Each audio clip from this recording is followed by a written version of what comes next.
Pesantren Digital Aswa, Another Way to Jannah.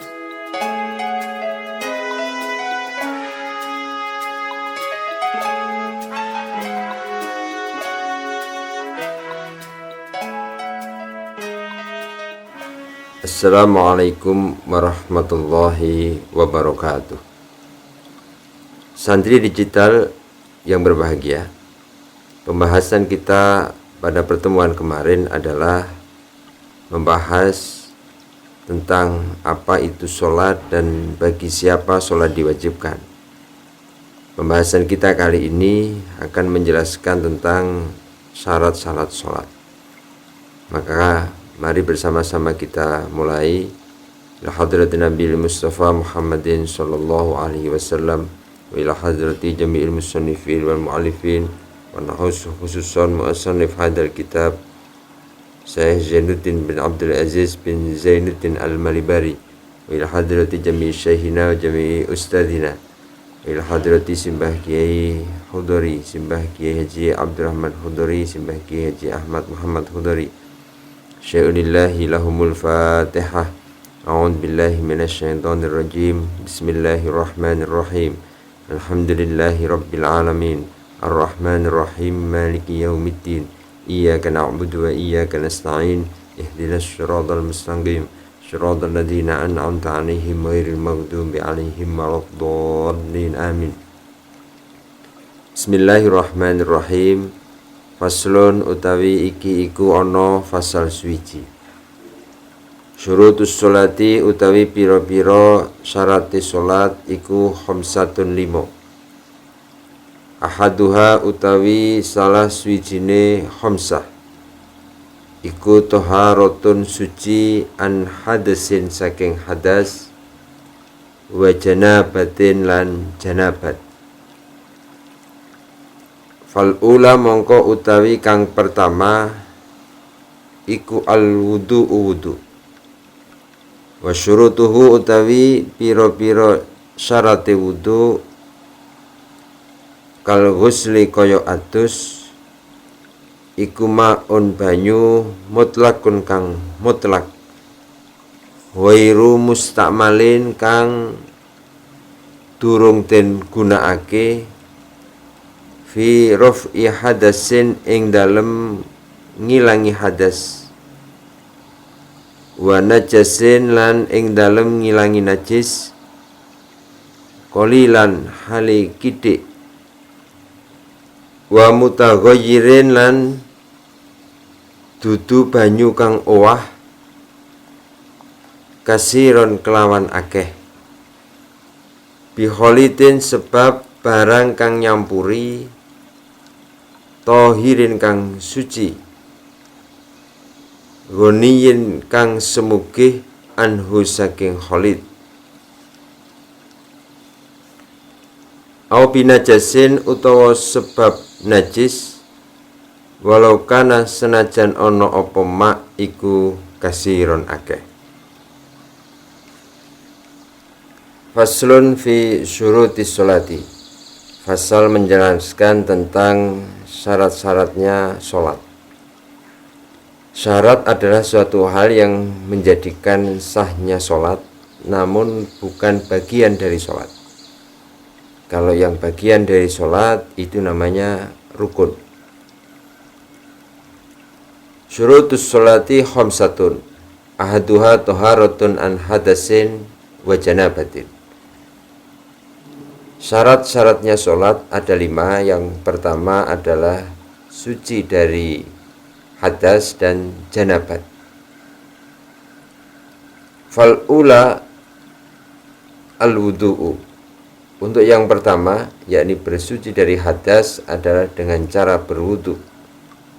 Lafadz wudu dengan dibaca dhammah wawunya bermakna menggunakan air pada anggota-anggota tertentu yang diawali dengan sebuah niat.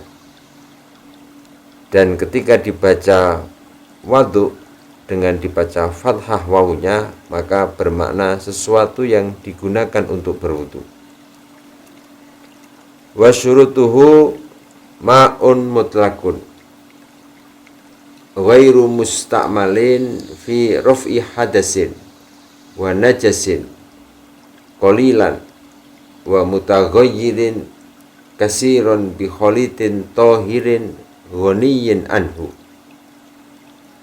Syarat wudhu ada 5. Yang pertama, menggunakan air mutlak yang tidak mustakmal atau belum digunakan untuk kefarduan bersuci, yakni menghilangkan hadas, dan juga belum digunakan untuk menghilangkan najis walaupun najis tersebut dimakfu dan airnya jumlahnya sedikit, dan tidak ada perubahan dengan perubahan yang banyak yang disebabkan oleh sesuatu yang mencampuri atau mukhalid yang bersifat suci, dan air tersebut dapat terhindar dari percampuran tersebut. Di sini dijelaskan bahwa syarat wudhu ada 5. Yang pertama, menggunakan air. Keterangan di situ yang pertama adalah air yang mutlak. Air mutlak adalah sebuah penamaan air yang tidak terikat dengan sesuatu apapun, atau penamaan tersebut terikat dengan sebab yang mencocoki terhadap realita yang terjadi, seperti contoh air laut, air sumur umpamanya. Ini dinamakan air yang mutlak. Kemudian dijelaskan bahwa air tersebut tidak mustakmal. Mustakmal itu air yang telah digunakan untuk kefarduan bersuci. Satu contoh, menghilangkan hadas, air yang sudah digunakan wudhu terus ditaruh di ember, digunakan lagi umpamanya, itu namanya airnya sudah mustakmal. Atau air yang sudah digunakan untuk menghilangkan najis yang hukmiyah, contohnya lantai yang kena najis hukmiyah sudah kering, terus kita siram dengan air, maka air itu hukumnya suci. Umpama air yang sudah digunakan untuk menghilangkan najis kita kumpulkan untuk berwudu, itu tidak diperbolehkan. Dan air tersebut jumlahnya sedikit. Jadi air mustakmal yang tidak boleh digunakan untuk berwudu itu jumlahnya sedikit. Kalau ada air mustakmal sudah digunakan untuk wudu atau untuk menghilangkan najis, tetapi jumlahnya banyak, lebih dari 2 kullah, maka air tersebut dinamakan air yang mutlak atau boleh kita gunakan untuk berwudu. Maka diketahui bahwa annal isti'mal la yasbutu illa ma'a qillatil ma'. Yang dinamakan air mustakmal itu hanya ketika jumlahnya sedikit. Dan di situ diterangkan wa mutaghayyirin taghayyuran kasiron bi khalitin tahirin ghaniyin anhu. Dan tidak ada perubahan dengan perubahan yang banyak sekira perubahan tersebut dapat mencegah kemutlakan nama air, sebagaimana perubahan yang terjadi pada salah satu sifatnya air, yaitu berubah rasanya atau berubah warnanya atau berubah baunya. Bikholitin, yang dimaksud dengan mukholid adalah benda yang tidak terlihat berbeda dengan air. Contohnya minyak za'faron atau buah dari pohon yang tumbuh di dekat air dan dedaunan yang jatuh kemudian hancur di dalamnya. Itu contohnya mukholid yang tohirin ghaniyin anhu, maksudnya yang tidak dapat dibedakan. Dikecualikan dari mukholid adalah mujawir. Ada istilah mujawir. Mujawir itu benda yang terlihat berbeda dengan air seperti kayu, minyak, walaupun keduanya dibuat untuk pewangian. Jadi kalau mujawir itu bersandingan dengan air, tetapi kalau mukholid itu bercampur dan tidak bisa kita pisahkan. Maka contohnya di situ umpamanya za'faron atau cairan minyak yang bening seperti air dicampurkan, itu namanya mukholid. Tetapi ketika di situ ada air dan di dekatnya ada kayu yang bisa merubah air itu namanya mujawir. Penjelasan dari ghaniyun anhu atau yang dapat dihindarkan adalah ma la yustaghna anhu, yaitu sesuatu yang tidak dapat dihindarkan, seperti halnya kasus air yang berada pada tempat menetapnya air dan tempat mengalirnya air, seperti contoh lumpur, lumut yang hancur, belerang, atau perubahan disebabkan karena lamanya diam, air yang tidak digunakan sama sekali. Maka air itu dinamakan tohirin la yustaghna anhu, karena memang tidak dapat dihindarkan. Contohnya air sungai yang keruh, itu memang keruhnya karena lumpur atau bercampur dengan lumut yang kita tidak bisa menghindarkan lumpur tersebut dari air. Maka ini boleh digunakan untuk bersuci. Au binajisin walau kanal ma'u kasiron, atau di situ dijelaskan bahwa perubahan itu karena ada perkara najis, walaupun perubahannya itu sedikit dan walaupun airnya itu banyak, maka ketika air kecampuran dengan najis itu tidak bisa digunakan untuk berwudu. Kemudian kita juga harus mengetahui berapa ukuran air 2 qullah. Kalau dalam bahasa kitab qullatain, 2 qullah itu berapa liter? Ini kalau kita lihat dalam keterangan dalam kitab ini bahwa 2 qullah adalah kira-kira 500 liter Baghdad, ukuran negara Baghdad. Kemudian kalau kita lihat di ukuran retail negara Mesir itu 446. Banyak orang menanyakan ukuran zaman sekarang berapa standar internasional saat ini.